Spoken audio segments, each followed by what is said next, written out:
Halo teman-teman, bagaimana kabar kalian hari ini? Ya pastinya sehat dan masih tetap semangat ya. Perkenalkan, nama saya Dandari Tesitepu, NIM saya 3192421019 dan saya berasal dari kelas A reguler 2019. Jadi di sini saya mengambil tema video animasi yaitu sejarah proklamasi kemerdekaan Indonesia.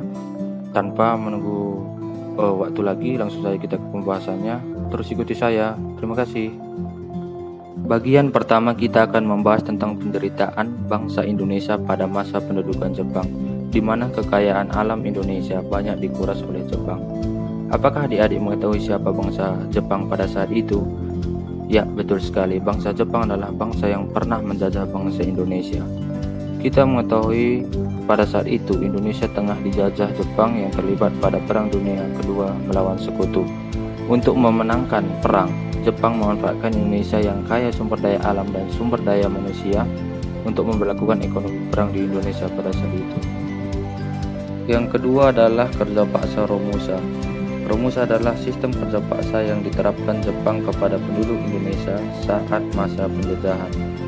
Jepang mendirikan Persemakmuran Asia Timur Raya dengan menyerang pangkalan militer Amerika Serikat di Pearl, Kepulauan Hawaii. Pembahasan yang kedua adalah ketika Jepang terdesak oleh perlawanan sekutu dan bangsa Indonesia. Jepang menjanjikan akan memberikan kemerdekaan kelak di kemudian hari kepada bangsa Indonesia. Pada tahun 1944, posisi Jepang dalam perang makin terdesak oleh sekutu, sehingga Jepang berusaha meraih dukungan dari rakyat Indonesia. Selain membentuk berbagai organisasi, Jepang juga memberikan janji kemerdekaan yang dikenal dengan Janji Koiso. Janji Koiso berisi janji kekaisaran Jepang untuk memberikan kemerdekaan bagi bangsa Indonesia suatu hari nanti. Janji ini dikeluarkan karena Jepang tahu rakyat Indonesia dan tokoh pergerakan sangat mendambakan kemerdekaan. Oleh karena itu adalah salah satu latar belakang Jepang memberikan janji kemerdekaan kepada bangsa Indonesia adalah karena Jepang berada dalam situasi terdesak dalam Perang Pasifik.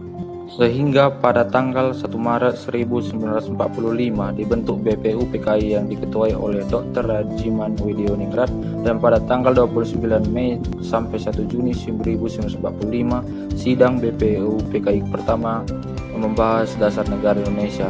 Pada tanggal 10 Juli sampai 17 Juli diselenggarakan sidang kedua BPU PKI untuk membicarakan rancangan Undang-Undang Dasar untuk Indonesia, yang pada tanggal 7 Agustus 1945 dibentuk PPKI diketuai oleh Insinyur Soekarno pada saat itu juga. Yang ketiga adalah kita membahas tentang Hiroshima dan Nagasaki. Kita mengetahui bahwa pada tanggal 6 dan 9 Agustus tahun 1945 menjadi hari bersejarah yang tidak pernah terlupakan bagi Jepang dan masyarakat dunia, karena Amerika Serikat menjatuhkan bom atom di Hiroshima dan Nagasaki.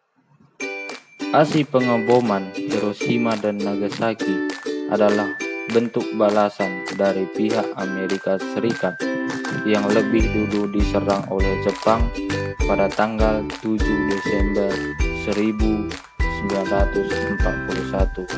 Oleh karena itulah salah satu latar belakang menyerahnya Jepang kepada sekutu karena adanya pengeboman Hiroshima dan Nagasaki.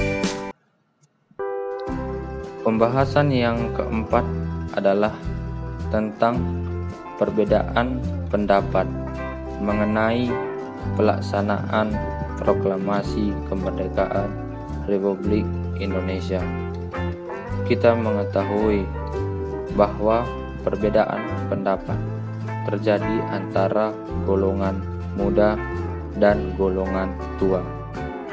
Golongan muda mendesak agar Indonesia segera memproklamasikan kemerdekaannya. Sementara itu, golongan tua ingin menunggu keputusan dari Jepang.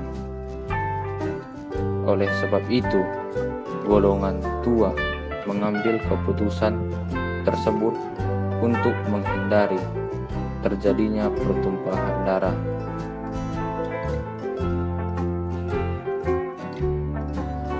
Pembahasan yang kelima adalah tentang peristiwa Rengas Dengklok, di mana Rengas Dengklok dipilih karena dianggap jauh lebih aman karena bekas markas peta. Para pemuda mendesak Soekarno dan Hatta segera memproklamasikan kemerdekaan Indonesia pada saat itu. Hal tersebut dibuat supaya Indonesia mendapatkan kemestian kemerdekaannya.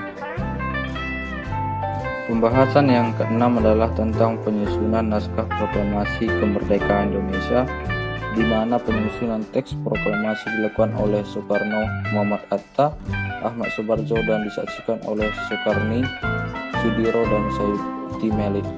Teks proklamasi Indonesia diketik oleh Sayuti Melik ditemani oleh BM Diah pada saat itu juga. Dan pembahasan yang terakhir adalah makna proklamasi kemerdekaan. Yang pertama, bangsa Indonesia telah merdeka. Yang kedua, bangsa Indonesia sejajar dengan bangsa-bangsa lain. Yang ketiga, proklamasi kemerdekaan Indonesia merupakan pintu gerbang untuk mencapai cita-cita bangsa. Dan yang terakhir, proklamasi merupakan awal berlakunya hukum nasional Indonesia. Dan proklamasi ini adalah pengumuman kepada seluruh rakyat Indonesia bahwa kita telah merdeka pada saat itu. Dan